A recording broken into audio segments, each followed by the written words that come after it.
You know, I kind of regret not getting off of the show when I had the chance.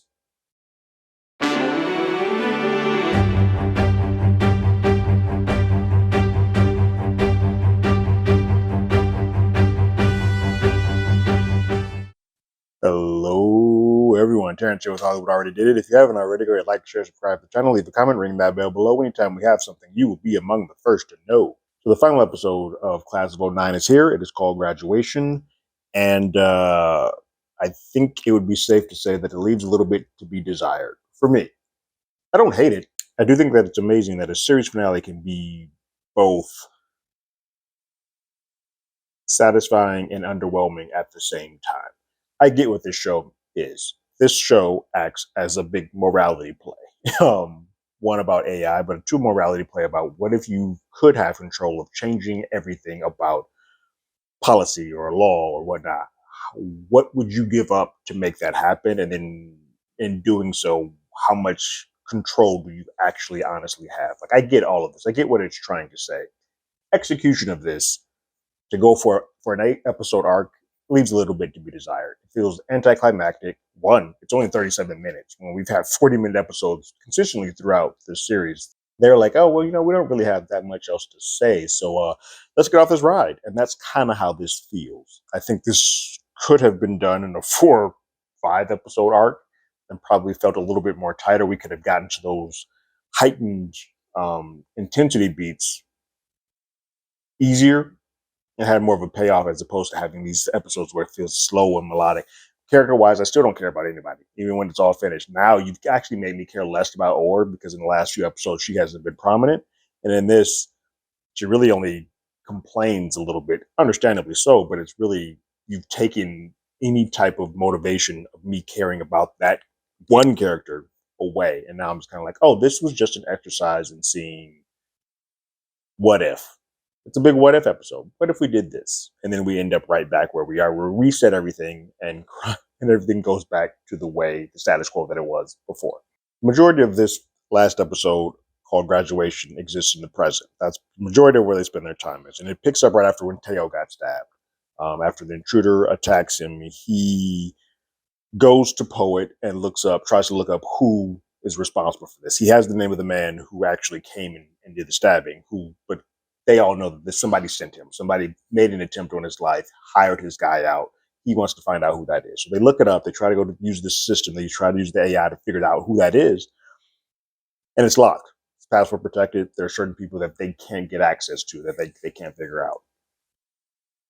So he goes to the head of the FBI and is like, hey, you know who did this? And he honestly says, no, I don't.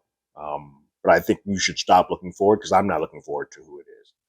When you did the big scale on Wall Street and the politicians and all that, I had to give up some concessions. So people called me and was like, hey, if we're going to put this system into play, there are going to be certain people that are off limits. Those people include some of the CIA, some senators, some high-level politicians, so on and so forth. They're off the grid. They are not one of the folks that are in this system. Ted's like, well, wait, what? We need to find out who this is. We need to find out who it is immediately. And he's like, look, don't. Because here's the alternative. And I'm giving this to you now. I'm stepping down. I'm leaving the FBI. I'm leaving the head of the FBI. And I'm giving it to you. But when I give it to you, here's the thing. You can't go after those people. Those people are still, you can do whatever you want with the system. You'll be the head. You can usher this new wave of crime stopping into existence. But you can't go after those people.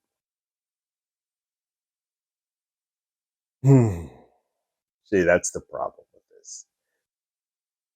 And it's cool to see that, yes, he's thinking head forth, like, yeah, I want to do this. I want to stop the system. I want to do this. I need to do this. And he is all about changing the system because there's a moment, and the reason why he got into the FBI, which we don't get in the first episode, we get now. When he talks to Poet, there was a situation where there were 2 white officers who who pulled over a white man, routine traffic stop. Pulled over a white man and saw that he had an unregistered weapon. But they kind of looked the other way. And they looked the other way and sort of let him be. And then that white man used that unregistered weapon to kill Teo's father in the line of duty when he came to check out a domestic violence situation. All of those cops, those two, everybody else sort of came together and formed this blue line against his father, even though his father was on the police. And he has a saying that white beats black when it's blue. Like, if you're a black cop, you're still going to fall under that blue line because all the white cops are over you. And so that is why he joined the FBI, and that is why he has been steadfast in coming up, creating the systems. Like, I don't care who you are, your race shouldn't be a predetermined factor on how you are looked at by the law. So that carrot that the FBI director waves in his face, he's willing to take it. So he takes that home to Vivian, who has just found out that she's pregnant. And she does not give this information to Teo. But he comes home and is like, hey, look, we're going to stay. I'm going to become the head of the FBI. And she's like, wait a minute. You just got stabbed. We just had somebody come into our home. There are more important things than you and I that we need to be thinking of. She doesn't come out and say that she's pregnant, but that's what she's alluding to. But he doesn't know that. But he's steadfast. He's like, nope, this is what they're doing. This is what they're doing. And she's like, they are dangling this carrot in front of you because they want you to shut up. It's a shut up position. They want you to not talk about the stabbing. They want you to look the other way and look at the other way towards a lot of people that they are protecting. And they want you to basically step and fetch, if you will. They're putting a shut up carrot in front of your place and you're running with it and taking it. He's like, I can do a lot of good work here. I can do a lot here. And she's like, you need to protect us. You need to protect us. She's referring to her and the unborn baby, but he's kind of thinking of them. He just poo-poos it. It's like, nah, whether you're with me or you're not with me, I gotta ride this out and take this job. So I was wrong, but the idea was still right in that they split because of safety. Yes, she was concerned about her own safety and the safety of her own born child, which we still never really find out if that child actually came. And so in a way, he did push her away, but not voluntarily. He decided to go this avenue and dig even deeper into this job and be damned of his relationship, which is, well, that's a terrible choice. Still in the present, we see Poet come back home to Ower, and Ower is just distraught. She knows that now with Teo taking the job of the head of the FBI, everything that she wanted to do with that system is going to be thrown away. She's like, I put this in place for balance and not something to just have FBI agents be sort of pushers of data. That's not what the goal was. And she wants Teo to shut it down, to not use it. She's sort of asking Poets, like, hey, can you do this for me? I've never asked you for anything, but can you ask Teo to not use this? Poet's like, well, what are you asking of me? And it alludes to that Ower is asking Poet to choose her when that's not what she's asking. She's just saying, hey, I've been shut out of my job. I've created this thing. Someone took it from me and is using it differently than what I had intended for it. And I have no say in it whatsoever. Can you, my friend, the person who I've even told that I love, can you give me an assistant and just put a word in his ear to say, this seems like a bad idea. You're so gung-ho in it and not even hearing me out. Doesn't matter. No one's hearing it. So then last part of the present is that Teo walks into the towers where all the digital towers are for the AI and basically tells Amos, like, yeah, you got to do this way. And we're going to have to do some concessions. We're going to have to do it this way or else. And Amos is like, well, that's not what we were intended for. He's like, yeah, I had a feeling you might say this. And so these folks here are here to arrest you. So Teo, in his immediate job taking, loses his wife and pushes out the person that helped him raise and create this AI. And he sort of becomes the token man that they've sort of put into place and have him do their bidding. Like, yeah, you can solve all these crimes except for these few people that we have over here. You can do whatever you want to over here, which I don't think was the major intent for his design. So takes the system nationwide, and then we see a bar graph go through the years. So this is where I think the show gets a little cheap. Because if it's a 37-minute episode, granted, I don't need to see every year, but this feels like a filler piece where we're just watching the years go along and the crime drops and stuff sort of happen as an overlay in the background of crime dropping. I feel like there's could have been a better use of the episode, especially a 37-minute episode that's showing me that. All the other episodes that show me that crime is dropped. You don't need to visually put a pie chart that shows it to me. That just seems silly. I didn't need that. But we see the pie chart go all the way up to the future, which is where we landed with the 2034. And in the future, Warren, Director Warren, is now the head of the FBI. And he is sending people to Vivian's place, which is where Teo is going to go rest at now that he's no longer the head of the FBI. He sends people to Vivian's place to arrest her. And then he's going to arrest her on the collection of stories that she is about to publish or about to print that has not been printed yet, and for rising students' ability to protest and their desire to protest. So she's basically being an anarchist, pre-anarchist. And they arrest her, they take her in, and they go to trial. And mind you, they tase Teo at the house, leave him on the ground. Like, they treat him like you would a general, just generic black dude that you find on the streets. So basically, he is now back to the level of where he was at the very beginning of all of this. But Vivian gives a nice little impassioned speech and says, like, "Yo, look, this pomp and circumstances of this trial is irrelevant. You guys, the decision has already been made as to what's going to happen to me. So nothing that I say matters. None of it. So let's just get on with it." So at that point, that the four remaining meet, Lennox, Poet, Or, and Teo meet and kind of have the discussion. It's like, "Hey, look, we got to figure out something. There's got to be something that we can do." And Teo's like, "Nope, nothing we can do. We don't have access to all of the towers." And at that point, Or clicks. It's like, we only need access to the original tower. If we can put an EMP on the original tower, shut it down for a little bit, it creates enough of a gap in the system that it would make people question whether or not this stuff is legit and whether or not we're all on the up and up. So they go do it.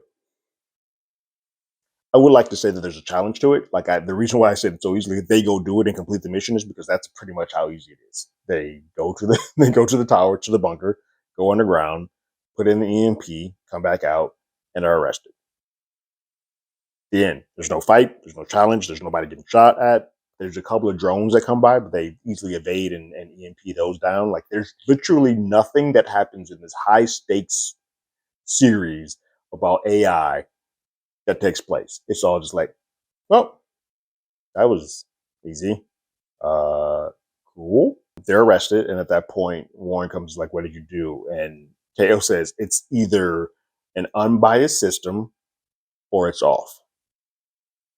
And he's finally come to the realization that I probably shouldn't have taken this position or taken this job on with these caveats. Like, I let them dangle a carrot in front of my face, and I shouldn't have. I should have been a better man, a stronger man, and say, either we're doing it this way, where there's no safeguards or safe rails on, or it's just not working. We then jump into the past, and the only thing that really happens in the past is we see graduation day. We see them having their talk and their graduations. Teo introduces his Viv to his mom. Lennox and Poet are talking. Poet's mom just passed. Lennox wishes she could have met her. She's like, "Yeah, I wish you too," in this little sad moment. But that's all that really happens in the past. It just shows that graduation has taken place, and these were some of the best of the best of the best in the class of '09. We then look back in the future, and the system has been deactivated, and all people that have been arrested for pre-crime, basically, and all predictive arrests have been nullified, and anybody who's been put into prison because of predictive arrest has been released, which then subsequently means that crime is up. And so you need to have real FBI agents put back into the field. So right now, after years and years of decades of this AI system, there's a lot of just not good police work that exists. So Poet is now taking the Drew and aspect of Quantico and training a new class of 2034 to be the new FBI agents of the future, and sort of using some of what she has learned with the AI system, but also using what she has been taught and what is just good old-fashioned police work to the new cadets.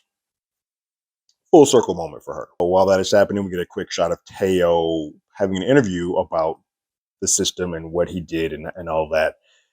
And he's like, "Yeah, I made some mistakes. I learned some things.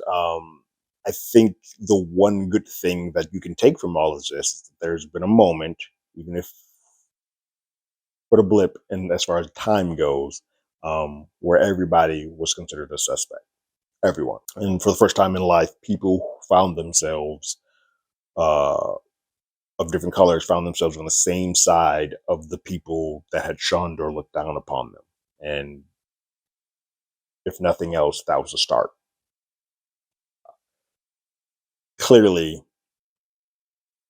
the morality plays, like the what if, is what this the whole series takes place as. But it's a very anticlimactic ending. You hear the little tone of the AI still going on in the background, but whatever. We're not going coming back to the series. Um, but lessons learned. But it really plays like a play. Like, oh, there's a beginning, middle, and end of a rise and fall of your hubris, and what you plan to do.